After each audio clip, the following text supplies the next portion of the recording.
canto perché cantare mi fa bene. Canto per allontanare le mie ansie.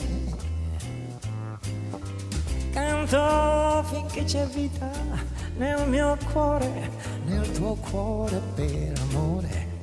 Canto perché la mia donna mi vuol bene.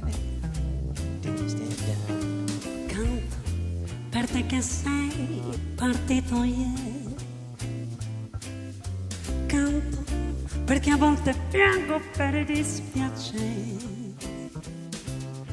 Canto per la cattiveria che ti ho fatto ieri, ma per Dio quanti pensieri. Canto perché diventiamo troppo seri. Canta la tua canzone, cantala con la tua bella, e non importa se sto nata e canterà. Scrivile una canzone, cantala sotto il sole, manda a farci fottere il mondo per un'ora. Canta perché cantare ci fa bene. Sapessi che cos'è cantare insieme. Canta forte se qualcuno non ti sente, e fa orecchie da mercante. Canta anche se poi non cambia niente. Sbamba stella e canta anche se poi non cambia mai.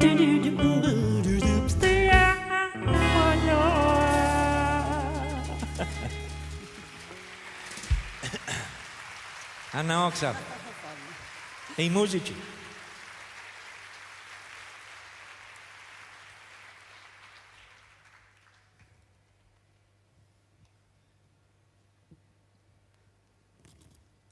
Un uomo affascinato da uno spazio vuoto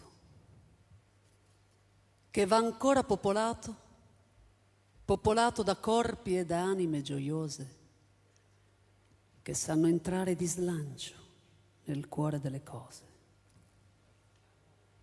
Popolato di fervore e di gente innamorata, ma che crede all'amore come una cosa concreta.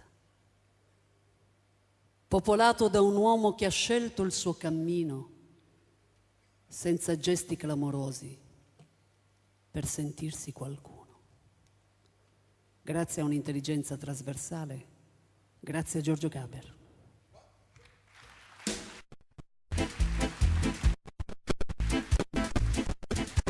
Io, Anna, non sono nata ma vivo a Milano. Io non mi sento italiana, ma per fortuna o purtroppo lo sono.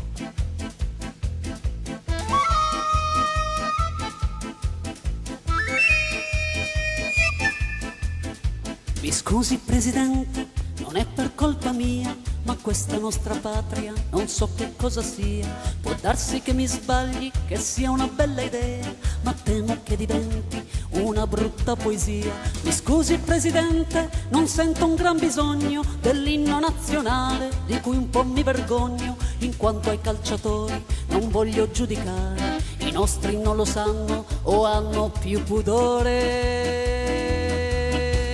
Io non mi sento italiana, ma per fortuna o purtroppo lo sono.